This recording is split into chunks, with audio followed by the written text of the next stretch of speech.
오늘 나눌 말씀은 호세아서 1장 1절부터 2장 1절까지 말씀입니다. 호세아는 여로보암 2세 시대의 예언 사역을 시작해서 북왕국이 멸망할 때까지 활동했던 북이스라엘의 선지자입니다. 여로보암 2세 시대는 북왕국이 정치, 군사, 경제적으로 최고의 전성기를 누렸던 황금기죠. 그러나 최고로 잘 먹고 잘 살았던 그들의 호화로운 잔치 시대는 거기까지였습니다. 북왕국은 여로보암이 죽고 난 후 불과 25년 후에 멸망합니다. 즉 여로보암 2세 시대가 누리고 있던 안전과 풍요와 번영과 사치는 아모스에게 보여주신 여름과일 환상처럼 금물과일 같은 것이었어요. 그런데 아수르라는 캄캄한 구름이 몰려오고 있는 이 폭풍 전야에 마치 말기 암 환자에게 찾아온 마지막 생기 같은 이 번영의 때가 영원할 거라고 굳게 믿고 온갖 호사를 누리면서 마지막 달콤한 디저트를 즐기고 있었던 것이죠. 최고의 황금기 같았으나 실상은 풍요와 번영에 취해서 예배가 타락하고 제사장들과 지도자들과 기득권층이 모두 총체적으로 타락했던 캄캄한 암흑기. 그 시대가 바로 여로보암 2세 시대입니다. 그래서 하나님이 아모스와 호세아를 급파하셔서 너희들 그러다 망한다 라고 최후 통첩을 하시는 것이죠. 아모스가 북왕국의 사회적 불의를 집중적으로 비판했다면 호세아는 하나님과 그 백성의 깨어진 언약 관계에 초점을 맞춥니다. 호세아가 고발하는 이스라엘의 죄의 핵심은 하나님과의 결혼 언약을 파기한 죄예요. 호세아서에서 이스라엘은 바알이라는 복수 연인과 미래를 즐기고 있는 간음한 아내이고 하나님은 그 음란한 아내에게 계속해서 속고 버림받는 불행한 남편입니다. 호세아의 가장 중요한 소명은 고멜과의 불행한 결혼을 통해서 그 음란한 아내를 끝까지 버리지 못하시는 하나님의 아픈 사랑을 그 시대에 보여주는 것입니다. 그래서 호세아는 단지 하나님께 받은 말씀을 대언하는 선지자가 아니에요. 그는 자신의 불행한 가정사가 자신이 전해야 할 메시지가 되어야 하는 가장 고통스러운 소명을 받은 비운의 선지자입니다. 즉 호세아의 불행한 결혼은 하나님의 고통스러운 사랑을 보여주는 시청각 자료입니다. 호세아의 음란한 아내를 보면서 하나님의 음란한 아내 이스라엘을 보고 호세아의 마음의 상처를 보면서 하나님의 마음의 상처를 보라는 것이죠. 그것이 호세아서가 하나님의 마음 안에 있는 그 쓰라린 고뇌와 아픈 사랑을 보여주는 특별한 방식입니다. 호세아에게 임한 하나님의 첫 말씀은 충격적입니다. 2절 볼까요? 여호와께서 처음 호세아에게 말씀하실 때 여호와께서 호세아에게 이르시되 너는 가서 음란한 여자를 맞이하여 음란한 자식들을 낳으라. 이 나라가 여호와를 떠나 크게 음란함이니라. 여러분 이스라엘은 나 외에 다른 신을 섬기지 말라는 제1계명을 파기했습니다. 신명기가 그렇게 강조했던 유일신 신앙을 헌신짝처럼 버리고 그들은 바알의 연인이 되었어요. 결혼 관계의 본질은 배타성입니다. 제2의 연인이 끼어드는 걸 절대 용납하지 않는 거죠. 누군가가 끼어들어서 결혼 관계를 위협하는데 아무런 조치도 취하지 않고 그대로 방치한다면 아예 무관심하거나 사랑이 없는 거죠. 하나님은 결코 자기 백성이 다른 연인과 부적절한 사랑에 빠지는 것을 방치하지 않으십니다. 자기 백성이 복수 연인을 두고 자신을 더럽힐 때마다 분노하시고 예배의 대상이 하나님 외에 다른 대상으로 옮겨지거나 다른 대상과 섞일 때마다 하나님은 격렬한 질투를 느끼세요. 하나님의 이 질투는 사랑하는 대상을 적극적으로 지키고 가장 가치 있게 보존하려는 하나님의 헌신이고 열심입니다. 비록 그 대상이 가장 사랑받을 자격이 없는 음녀라 할지라도 하나님은 신실한 남편의 직무를 절대 포기하지 않으십니다. 호세아는 훼손된 결혼 관계를 끝까지 끌어안으시는 하나님의 이 열심을 시청각적으로 보여주기 위해서 음란한 여인과 결혼해야 하는 가장 고통스러운 미션을 받는 거예요. 그러나 호세아의 불행은 음란한 여인과의 결혼으로 끝나지 않습니다. 하나님은 고멜이 낳은 세 자녀 모두에게 이스라엘의 어두운 미래를 예고하는 불길한 이름을 주세요. 고멜이 임신하여 아들을 낳음에 여호와께서 호세아에게 이르시되 그의 이름을 이스르엘이라 하라. 조금 후에 내가 이스라엘의 피를 예후의 집에 갚으며 이스라엘 족속의 나라를 폐할 것임이니라. 그날에 내가 이스라엘 골짜기에서 이스라엘의 활을 꺾으리라 하시니라. 첫 아들이 받은 이름 이스라엘은 하나님이 심으신다, 하나님이 씨를 뿌리신다 라는 뜻입니다. 이스라엘은 본래 사마리아 산지와 갈릴리 사이에 있던 아름다운 골짜기 평원을 가리키는 이름이었어요. 그런데 그 이스라엘에서 예후가 이스라엘과 유다의 왕들을 죽이고 70명의 아합의 아들들을 죽여서 그 머리를 전시하지 않습니까? 거기서 수많은 바알 숭배자들이 대량 학살당하고 이세벨이 끔찍한 죽음을 맞이하죠. 그때부터 하나님이 심으신 아름다운 골짜기를 가리키던 이스라엘이 잔인한 테러와 대량 학살을 연상시키는 불길한 이름의 상징이 되어버린 겁니다. 즉 호세아가 아들의 이름을 이스라엘로 부른다는 것은요, 오늘날의 아우슈비츠나 히로시마로 부르는 것처럼 끔찍한 학살의 현장을 기억해야 하는 너무나 공포스러운 일이었어요. 그런데 그게 끝이 아니죠. 그는 아들의 이름을 부를 때마다 예후가 흘린 피를 예후의 집에 갚으며 이스라엘의 활을 꺾어서 나라를 멸망시키시겠다는 하나님의 심판의 말씀을 기억해야 했습니다. 예후는 아합 왕조의 바알 숭배를 심판하는 하나님의 도구였죠. 그러나 그는 아합 일가를 몰살하고 왕위를 찬탈하는 일에는 성공했지만 여로보암의 금송아지 우상에서 떠나지 않았습니다. 개혁의 기치를 들고 수많은 피를 흘렸지만 우상의 씨를 남겨놨어요. 그 결과 여호와 신앙과 바알 숭배가 뒤섞인 혼합 종교가 예후 왕조의 마지막 왕 여로보암 2세 시대를 삼켜버린 것이죠. 하나님은 우상 숭배를 심판하는 도구로 기름 부음 받았으나 우상의 연인이 된 그 예후 왕조와 이스라엘 나라 전체를 모두 패하겠다고 말씀하십니다. 그 멸국의 심판을 상징하는 이름이 바로 이스라엘이에요. 하나님은 다시 고멜이 두 번째 임신해서 낳은 딸에게 로루하마라는 이름을 주십니다.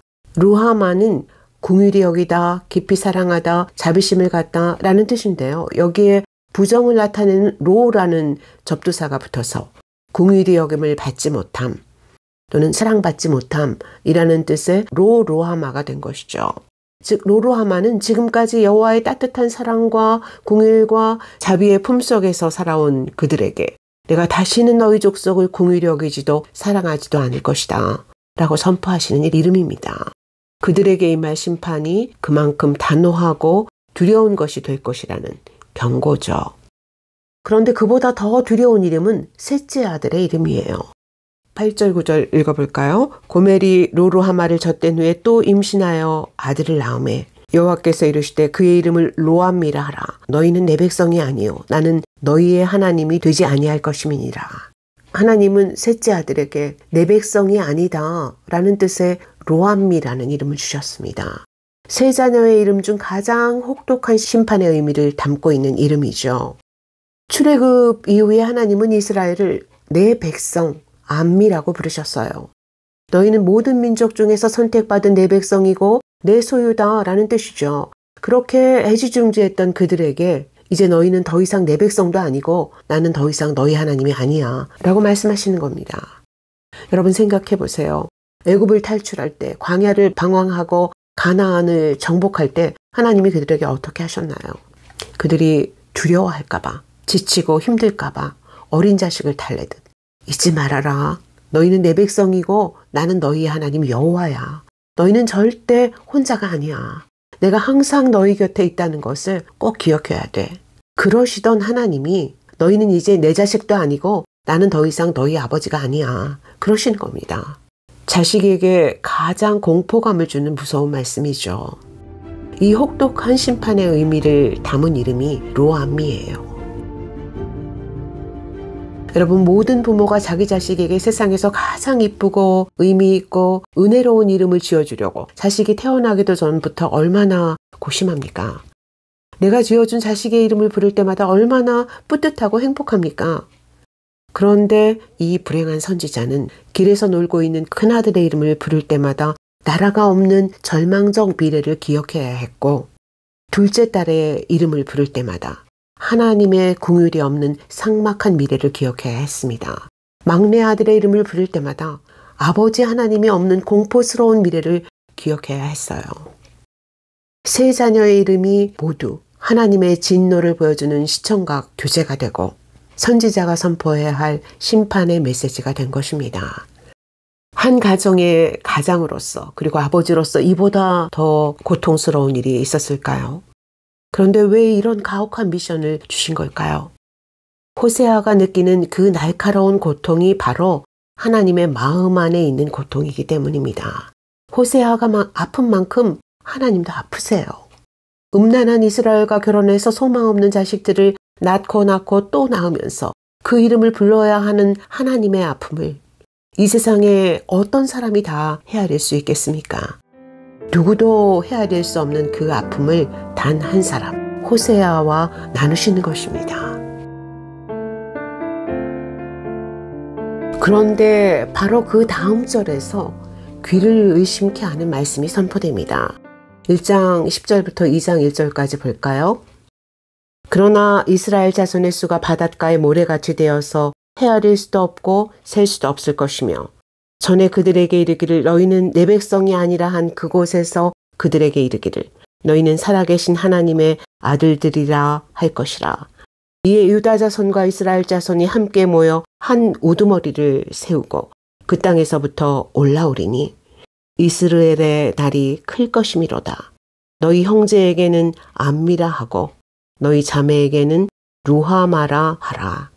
여러분, 조금 전까지 그렇게 그들의 행음에 분노하시면서 혹독한 심판을 선고하시던 하나님이 왜 이렇게 갑자기 회복을 약속하시는 걸까요?